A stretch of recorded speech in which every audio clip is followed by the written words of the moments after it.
Hey everybody, thanks for tuning in to Borgeson. On today's Tech Tips, we want to talk about U-joint assembly. So there's a few key things that you need to know when you're assembling your Borgeson U-joints and steering shafts to make sure that your system is correctly assembled and is going to be safe and deliver the performance that you need. First thing I want to talk to you about is splined shafts. Part of the machining process is cutting these splines. Well, occasionally that'll leave a little burr here or there on the shaft, and that can create fitment issue. So we have this shaft right here. It'll go in, but it's not super smooth. First thing you're gonna do is take a marker, and we're just gonna mark this position here. You would do this on your shaft as well. That's so that you know your starting point. Then we're gonna take a needle file. This is a square needle file. And what you're gonna do is you're gonna put your needle file in here on edge, and you're just gonna run it up and down a few times on each individual spline. All you're trying to do is knock down any burrs that are left from the machining process. You wanna do the same thing on the steering shaft. So we're gonna mark a spot, just pick a spline, and that's your starting point. That way you can go all the way around and you don't forget where you started. This kind of attention to detail is what makes your assembly faster and easier to do. Even though it takes a few minutes here, it'll make your final assembly much easier. When you're done, don't forget to clean your shaft off a little bit. Now we can see if this fits together. Oh yeah, that's a lot better fit. Now, this particular shaft you'll see has about 2 inches of spline here. You're only going to engage about 3/4 inches of that with your U-joint, so you don't have to go all the way down. This is for trimming to make sure that your shaft is the right length. Next, we're going to talk about set screws. Regardless of the style of shaft you have, whether it's splined or double D, you're going to use set screws on your U-joints to secure the shaft to the U-joint. All Borgeson joints use a 4mm Allen set screw, which you tighten down nice and tight, and then you use a 1/2 inch wrench to tighten the lock nut. A lot of vehicles have some potential interference with the long set screw, such as this. If you need to use a short set screw, it is imperative that you use red thread locker on your set screws to make sure that they don't back out. Now, if you're using thread locker, it's very important that the last step you do is add that thread locker. Because it's red thread locker, it's going to be impossible to remove that without heat. So you want to make sure that you do that very last after everything is set and dialed in. For double D shafts, it's a slightly different process. You'll notice that this double D shaft has 2 set screw locations, one on the flat and one on the round side.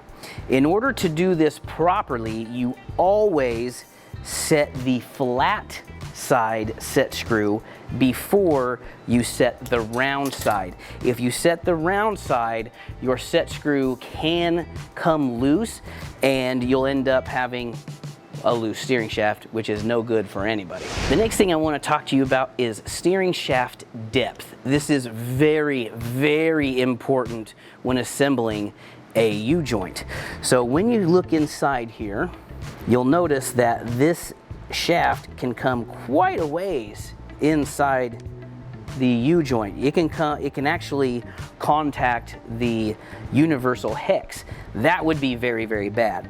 It's very important that the depth of the shaft, whether it's splined or double D, does not protrude outside of the saddle like that.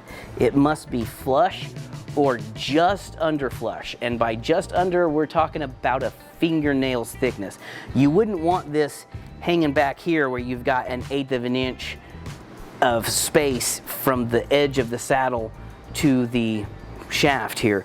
You want it flush or just under flush. So what I like to do is take a silver marker and mark the edge of your flat on a double D, okay?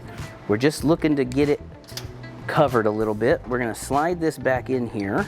Make sure that it is positioned exactly where we want it. We're gonna snug up the set screw and work it a few times. Just back and forth. We're looking to make a mark on the flat of our double D joint. Then we're gonna back that off. And there we go. You see that little mark? I'm gonna take this double D shaft and I'm gonna snug it up in our vise. This is a 3/8 drill bit.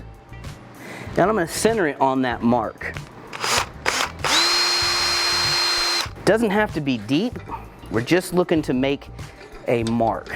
So now we have this divot here. We can take our U-joint, slide it back into position.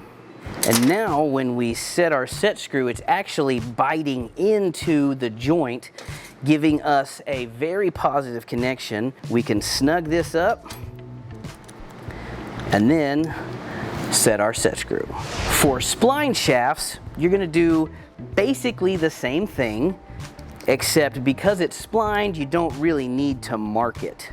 So we're gonna rotate this so that we have a fresh set of splines. Crank it down, and we're gonna do the exact same thing.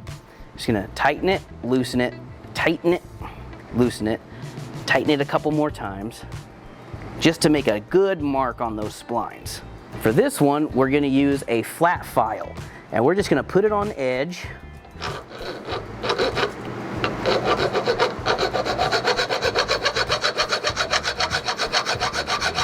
And we're just gonna make a little flat mark all the way across.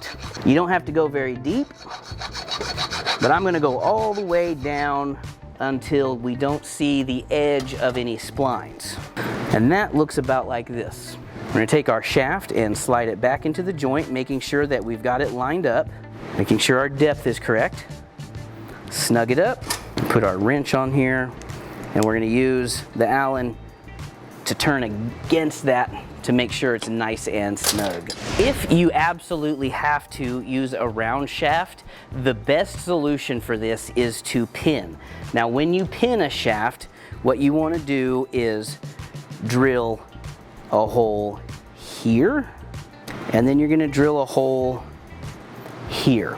You're going to go all the way through the joint and the shaft.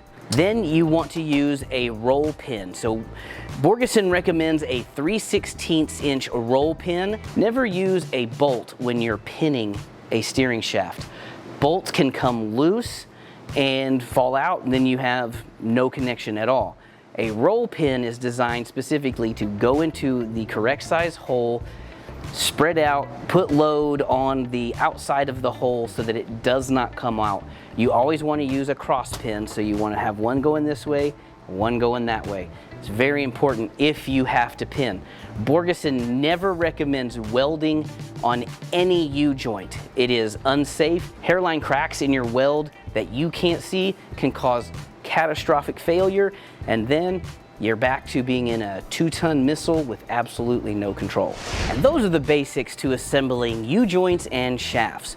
Make sure you check out Borgeson.com for more information on all the products that Borgeson offers to make sure that your vehicle steers safely and keep you on the road. Thanks for watching. We'll see you next time.